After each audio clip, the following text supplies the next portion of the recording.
Hello friends, welcome to target online exam. EVS बिल्कुल बेसिक से स्टार्ट कर रहे हैं, तो आप लोग वीडियो को लास्ट तक जरूर देखिएगा।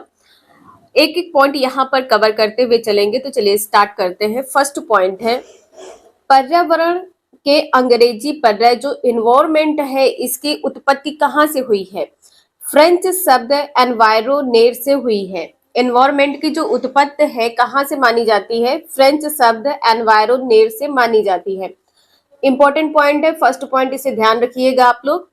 नेक्स्ट है पारिस्थितिक तंत्र का सर्वप्रथम प्रयोग किसने किया है? सर्वप्रथम प्रयोग किसने किया है? एजी टांसले ने किया है। कब किया है? 1935 में। नेक्स्ट है पारिस्थितिक शब्द का सर्वप्रथम प्रयोग किसने किया है? सर्वप्रथम प्रयोग किया है अर्नेस्ट हैकल ने। कब किया है? 1869 ईस्वी में। नेक्स्ट पॉइंट है गहन पारिस्थितिकी के जनक कौन है? गहन पारिस्थितिकी के जनक है अर्नीस नीस। नेक्स्ट है भारतीय पारिस्थितिक के जनक कौन है? प्रोफेसर रामदेव मिश्रा है। ये जितने भी पॉइंट है वेरी मोस्ट इंपॉर्टेंट है, इन्हें नोट डाउन कर लीजिएगा या आप लोग इसका स्क्रीनशॉट ले लीजिएगा। नेक्स्ट पॉइंट है पर्यावरण के संघटक। संघटक या घटक एक ही बात होते हैं। पर्यावरण के घटक कितने होते हैं? दो घटक होते हैं। जैविक घटक है, दूसरा अजैविक घटक है। जैविक का अर्थ ही क्या होता है? जहां पर जीवन हो। तो सभी प्राणियों का संसार, जैसे जंतु एवं पादप, ये क्या है? जैविक है। अजैविक घटक में, अजैविक घटक कहिए या भौतिक घटक कहिए, एक ही बात है। निर्जीव पदार्थों का संसार, जैसे क्या है? स्थल है, जल है, वायु है, प्रकाश, ये सभी क्या है? अजैविक में आते हैं, निर्जीव वस्तुएं। नेक्स्ट पॉइंट है पारिस्थितिकी तंत्र। पारिस्थितिकी तंत्र में दो प्रकार के पारितंत्र होते हैं। एक होता है प्राकृतिक पारितंत्र और दूसरा है मानव निर्मित। जो प्राकृतिक पारितंत्र होता है ये प्रकृति द्वारा बनाए होते हैं, और जो मानव निर्मित होते हैं ये मानव के द्वारा बनाए होते हैं। जैसे इमारतें बनाना, उद्योग, सड़क, पुल, पार्क, ये सभी क्या है? ये मानव निर्मित पारितंत्र है। नेक्स्ट है सर्वाधिक उत्पादक पारितंत्र कौन सा है? सर्वाधिक उत्पादक पारितंत्र कौन सा होता है? उष्णकटिबंधीय पारितंत्र होता है।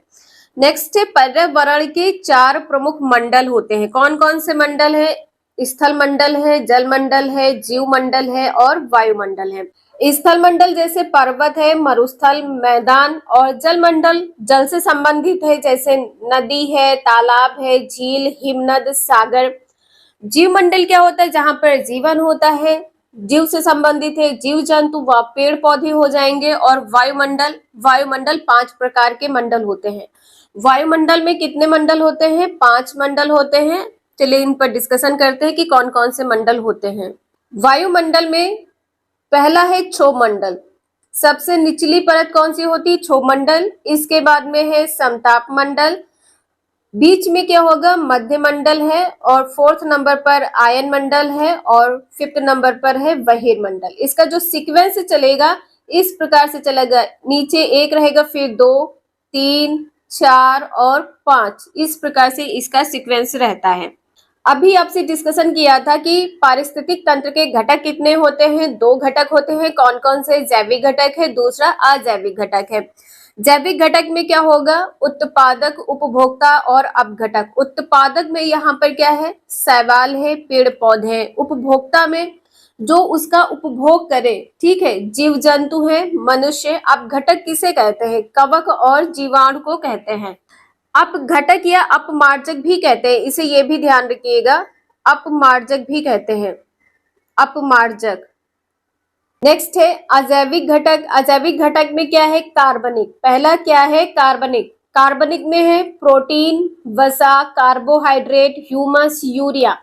इसे बिल्कुल आप लोग नोट डाउन कर लीजिएगा या याद आप लोग कर लीजिएगा। कार्बनिक, अकार्बनिक, इनसे सबसे पूछे जाते क्वेश्चन है। आपको एक पॉइंट दे दिया जाएगा, जैसे मान लीजिए प्रोटीन ही दे दिया गया, यहाँ आपसे पूछा जाएगा कि ये क्या है? कार्बनिक है कि अकार्बनिक है कि यह भौतिक घटक है?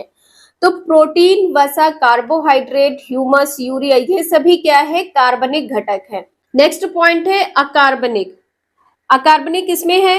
अजैविक घटक में है। अजैविक घटक में कार्बनिक है, अकार्बनिक है और भौतिक है।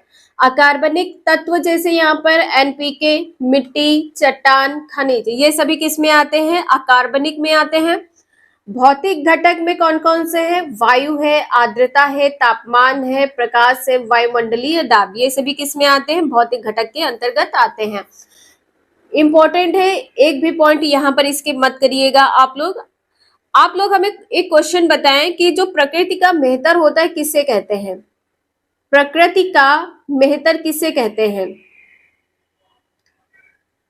प्रकृति का मेहतर किसे कहते हैं? आप लोग इसका आंसर जरूर बताएं, क्योंकि आपके एग्जाम में आया हुआ क्वेश्चन है।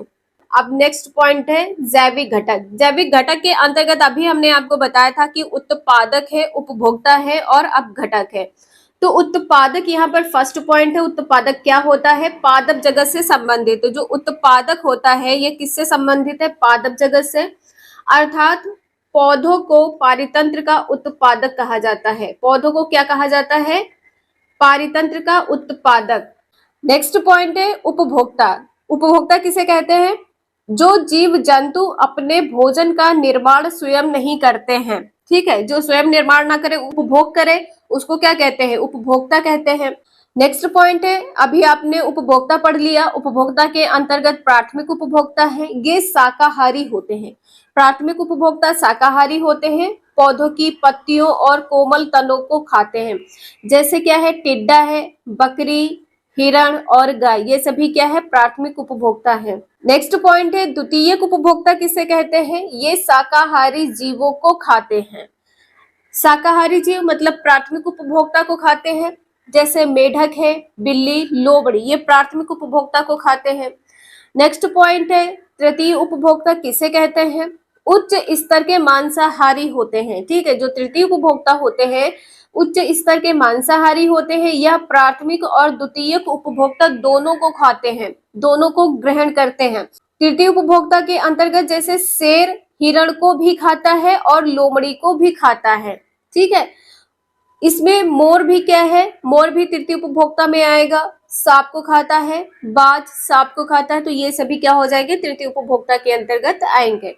नेक्स्ट है सर्वाहारी। ये उत्पादकों एवं प्राथमिक उपभोक्ताओं का सेवन करता है। सर्वाहारी किसे कहा जाता है? सर्वाहारी के अंतर्गत मानव भी आता है, इसे ध्यान रखिएगा। आप लोग एक क्वेश्चन हमें बताइएगा, कई बार मैंने आपको रिपीट करवाया था। खाद्य श्रृंखला में ऊर्जा का प्रवाह कैसा होता है? खाद्य श्रृंखला में ऊर्जा का प्रवाह बताइए आप लोग। खाद्य श्रृंखला में ऊर्जा का प्रवाह नोट कर लीजिएगा, ना याद हो तो आप इसे लिख लीजिएगा, किसे कहते हैं। और आप लोग दूसरा क्वेश्चन ये जरूर बताइएगा, खाद्य जाल में ऊर्जा का प्रवाह क्या होता है? खाद्य जाल में ऊर्जा का प्रवाह, ठीक है, ऊर्जा का प्रवाह क्या होता है ये भी आप लोग बताइएगा। आपके एग्जाम में क्वेश्चन पूछा गया है। इससे पहले मैंने आपसे पूछा था कि प्रकृति का मेहतर किसे कहते हैं?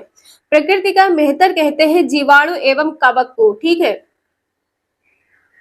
प्रकृति का मेहतर किसे कहते हैं? जीवाणु और कवक को कहते हैं। कवक क्या होता है? कवक अपघटक होता है। कवक क्या है? अपघटक है, इसे आप लोग ध्यान रखिएगा। उपभोक्ता क्या है? उपभोक्ता है जीव जंतु और मनुष्य। उपभोक्ता क्या है? यहाँ पर लिखे दे रहे हैं, आप लोग नोट डाउन कर लीजिएगा। उपभोक्ता किसे कहते हैं? जीव जंतु और मनुष्य को, जो उपभोग करे, ठीक है। मानव यहाँ पर लिखे दे रहे हैं, ठीक है।